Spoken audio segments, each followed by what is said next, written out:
Hello friends, कैसे हैं आप सभी। आशा करती हूँ आप सभी बहुत ही अच्छे होंगे। स्वागत है आप सभी का हमारे यूट्यूब चैनल स्मार्ट स्टडी 101 पर और मैं हूँ दिव्या वर्मा। दोस्तों, राजस्थानी चित्रकला की सर्वश्रेष्ठ और सबसे महत्वपूर्ण चित्रशैली का नाम है किशनगढ़ चित्रशैली, जिसके बारे में आज हम लोग पढ़ने वाले हैं। तो इसे ध्यान से पढ़िएगा क्योंकि सबसे ज़्यादा इम्पॉर्टेंट शैली है। यहाँ से क्वेश्चन आपके पेपर में आएगा ही, और कॉपी पेन लेकर बैठिएगा, नोट्स साथ ही में बनाते रहिएगा, आगे आपके लिए ही काम आएंगे। और दोस्तों, अगर आप लोगों को ये वीडियो पसंद आती है, आपके लिए हेल्पफुल रहती है, तो वीडियो को लाइक शेयर ज़रूर करिएगा। और इसी प्रकार की अन्य वीडियोस देखने के लिए हमारे चैनल को सब्सक्राइब भी कर लीजिएगा। और दोस्तों, हम आपकी सहायता करने के लिए टेलीग्राम चैनल पर भी उपलब्ध हैं, तो आप चाहें तो हमें वहां भी ज्वाइन कर सकते हैं, जिसकी लिंक मैं इस वीडियो की कमेंट बॉक्स में पिन कर दूंगी। किशनगढ़ चित्रशैली पहाड़ी चित्रकला में जो स्थान कांगड़ा का है, वही स्थान राजस्थानी शैली में किशनगढ़ का है। ठीक है।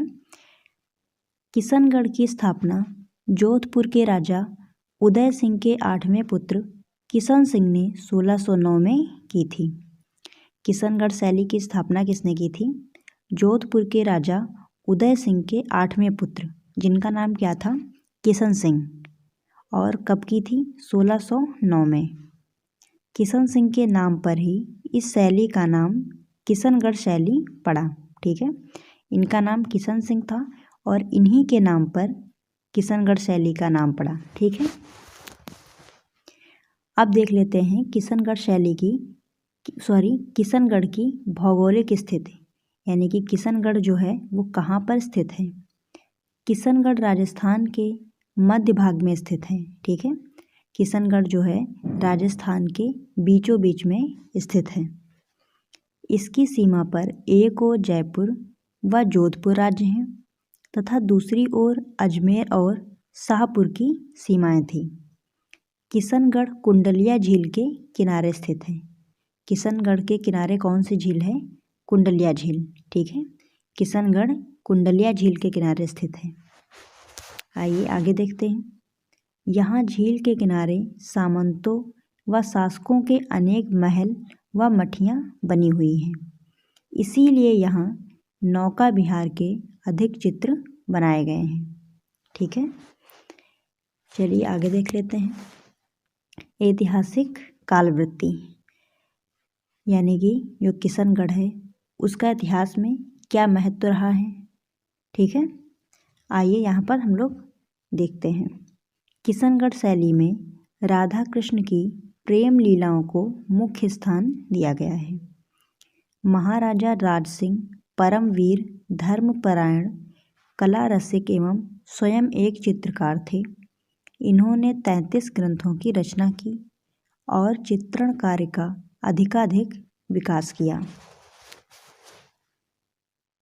इन्होंने प्रसिद्ध चित्रकार सूर्यध्वज व निहाल चंद को अपनी चित्रशाला का प्रबंधक बनाया। महाराजा राज सिंह के पुत्र सामंत सिंह थे। ठीक है। जो सामंत सिंह थे वो महाराजा राज सिंह के पुत्र थे। ठीक है। जो बाद में भक्तवर नागरीदास के उपनाम से प्रसिद्ध हो गए। ठीक है। जो राजा सामंत सिंह थे उन्हीं का उपनाम था नागरीदास। ठीक है। दोनों एक ही लोग हैं, इनमें आप लोगों को कंफ्यूज नहीं होना है। चलिए आगे देखते हैं। किशनगढ़ चित्रशैली का जन्म। सर्वप्रथम सामंत सिंह ने विविध रूपों में अपनी चित्रशाला स्थापित की।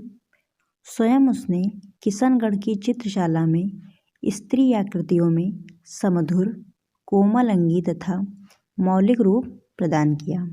ठीक है। किशनगढ़ शैली में स्त्री आकृतियों का विकास बनी ठनी के रूप में हुआ है। ठीक है। किशनगढ़ की शैली में जो स्त्री आकृतियाँ बनाई गई हैं वो बनी ठनी के रूप में बनाई गई। चलिए आगे देखते हैं। दूसरी ओर ब्रज भाषा साहित्य में प्रचलित उपमाओं के आधार पर राधा के सौंदर्य का वर्णन यहाँ पर विस्तार पूर्वक किया गया है। ठीक है। अभी इससे पहले हम लोगों ने बात की थी बनी ठनी की। आप लोग सोच रहे होंगे कि बनी ठनी आखिर कौन है, तो उनके बारे में भी आप लोग आगे भी जानेंगे। चलिए आगे देखते हैं। आप यहाँ पर पढ़ते हैं राजा सावन सिंह के बारे में, ठीक है। राजा सावन सिंह का जन्म 1699 में हुआ और 1718 में ये राजगद्दी पर बैठे, ठीक है। राजा सावन सिंह का जन्म हुआ था 1699 में और 1718 में ये राजगद्दी पर बैठे थे। उनकी शिक्षा दीक्षा इनके पिता की रुचि के अनुसार वल्लभी परंपरा में हुई थी, ठीक है। इनके समय में राधा कृष्ण संबंधी चित्रों की दीपमालाएं बनी। 1720 में भावनगर नरेश जसवंत सिंह की पुत्री से उनका विवाह हुआ, किंतु इनका हृदय तो अन्यत्र ही लगा था, ठीक है। जो राजा सावंत सिंह थे उनका विवाह 1720 में भावनगर के नरेश थे, जिनका नाम क्या था, जसवंत सिंह, उनकी पुत्री के साथ हुआ था। लेकिन इनका मन अपनी पत्नी के साथ नहीं लगा, ठीक है। राजा सावंत सिंह के हृदय में एक लवनीना गायिका बनी ठनी का रूप था, ठीक है। अपनी सौतेली माँ बंकावत जी के दरबार में ही उसका गायिका रूप इनकी आंखों में समा गया, ठीक है। इनके दरबार में एक गायिका थी जिसका नाम था बनी ठनी, ठीक है, और उसी से ये प्रेम करने लगे थे।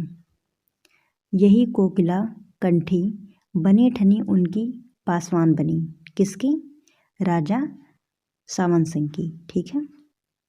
गायिका का उन्नत ललाट शीश चंदन के लेप से पीताभ, दीर्घ नासिका, काजल में डूबे बाके अरुणाभ नयन, कपोलों पर लहलहाती हुई अलकें, तिल बिंदु से सुशोभित चिबुक, मोतियों से बदनवार की तरह सजी कनक छरी सी कामिनी के रूप लावण्य में नागरीदास ने अपनी राधा बनी ठनी को पा लिया, ठीक है।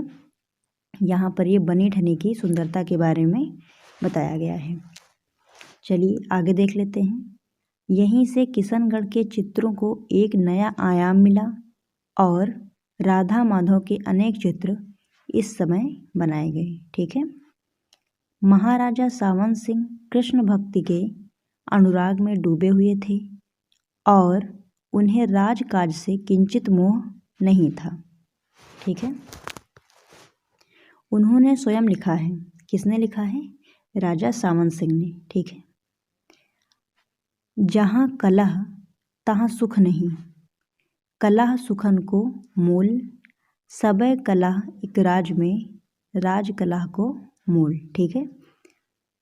उनका मन किशनगढ़ में नहीं लगा और वे राधा माधव लीला स्थली वृंदावन में अपनी राधा बनी ठनी के साथ चले आए। जो राजा सावंत सिंह थे उनका मन किशनगढ़ में नहीं लग रहा था और वो बनी ठनी को लेकर कहाँ चले आए, वृंदावन, ठीक है। 1763 में बनी ठनी तथा 1764 में नागरीदास की मृत्यु हो गई, ठीक है। 1763 में बनी ठनी की मृत्यु हो गई थी और उसके बाद 1764 में नागरीदास यानी कि राजा सावंत सिंह की मृत्यु हो गई थी। दोनों की समाधियां वृंदावन के राधा वल्लभ जी के मंदिर के समीप बनी हुई हैं। नागरीदास के ग्रंथों की संख्या 75 मानी जाती है। उनका संकलन नागर समुच्चय नाम से प्रसिद्ध है, ठीक है।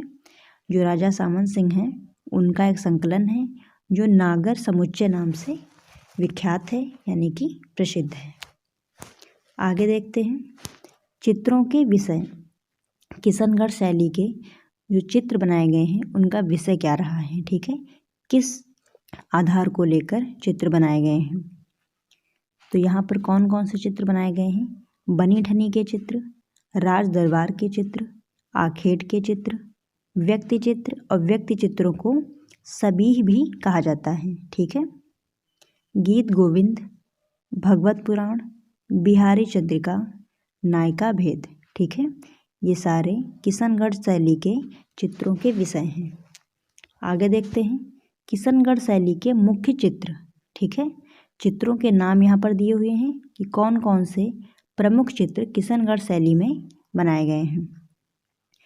तो पहला चित्र है बनी ठनी का चित्र, चांदनी रात में तालाब, दिवाली और दीप, सांझी लीला, चांदनी रात के गवैये, कृष्ण राधा का दुपट्टा पकड़े हुए, रुक्मणी मंगल, कृष्ण गोपियों के साथ नृत्य करते हुए, लाल बंजारा। ठीक है, ये सारे आपके किशनगढ़ शैली के प्रमुख चित्र हैं। ठीक है, चलिए आगे देखते हैं। किशनगढ़ शैली के चित्रकार कौन कौन से चित्रकार हैं किशनगढ़ शैली के? भवानी दास, अमरचंद, निहालचंद, सीताराम, कृष्णदास, मूलराज, अमरू, सूरजमल, बदन सिंह, रामनाथ, सवाई राम, लाडली दास, नानक राम। ठीक है, ये सारे किशनगढ़ चित्र शैली के चित्रकार हैं। चलिए आगे देख लेते हैं किशनगढ़ चित्र शैली की विशेषताएं। ठीक है, किशनगढ़ जो चित्र शैली थी उसकी कौन कौन सी विशेषताएं थी, चलिए देखते हैं। तो पहली विशेषता क्या है? किशनगढ़ शैली के चित्रों की रेखाएं कोमल तथा भावपूर्ण हैं, रेखाओं में प्रवाह और गति है। ठीक है, और नेक्स्ट पॉइंट क्या है? किशनगढ़ शैली में पुरुष आकृति लंबी व छरहरी बनाई गई है, समुन्नत ललाट, लंबी नासिका, पतले अधर एवं खंजनाकृति, अरुणाभ आँखें, कानों तक खींची हुई, नुकीली चुबुक, लंबी भुजाएं, पतली सुकुमार अंगुलियां बनाई गई हैं। ये जो यहाँ पे विशेषताएं दी गई हैं ये मानव आकृति की विशेषताएं दी गई हैं। ठीक है, मानव आकृतियों में पुरुषों की, ठीक है, कि पुरुषों की आकृतियां किस प्रकार से बनाई गई हैं। अब आगे देखते हैं नारी आकृतियों के बारे में। नारी आकृति लज्जा से झुकी हुई, लंबी छरहरे बदन वाली बनाई गई है। ठीक है, गौर वर्ण, खंजनाकृति नयन, अलकों से आच्छादित कपोल, पतले अधर, धनुषाकार भ्रूरेखा, फूलों तथा अलंकारों से सजी है। ये नारी आकृति के बारे में बताया गया है। नासिका में मुक्तायुक्त नथ, ऊंची चोली में कसे वक्ष, उसके ऊपर पारदर्शक चुन्नी बनाई गई है। ठीक है, ये सारा आपको नारी आकृतियों के बारे में बताया जा रहा है। आगे कौन सा पॉइंट है? झीलों, पहाड़ियों, बगीचों तथा पक्षियों की चहचहाट वाला वातावरण यहाँ के चित्रों में बड़ी सरलता से उतारा गया है। कदली के वृक्ष यहाँ एक विशेषता के साथ बनाए गए हैं। तो यहाँ पर विशेष रूप से कदली यानी कि केले के वृक्षों का अंकन किया गया है। हाशिए गुलाबी तथा हरे रंग में बनाए गए हैं। ध्यान रखिएगा, हाशिए कैसे बने हैं? गुलाबी और हरे रंग से। चित्र माप के अनुसार प्रायः बड़े बने हैं। किशनगढ़ के चित्रों में आसमान को नीले व लाल दोनों रंगों से बनाया गया है। तो यहाँ पर आसमान को यानी आकाश को नीले और लाल दोनों रंगों में चित्रित किया गया है। ठीक है, तो ये हो गई किशनगढ़ शैली की विशेषताएं और इसी के साथ ये वीडियो समाप्त होती है। तो वीडियो अगर आप लोगों को पसंद आई हो तो वीडियो को एक लाइक ज़रूर दीजिएगा और अपने साथियों के साथ में इसे शेयर भी कीजिएगा। फिर मिलते हैं दोस्तों ऐसी किसी नई वीडियो के साथ, तब तक आप जुड़े रहें हमारे साथ। धन्यवाद दोस्तों, जय हिंद।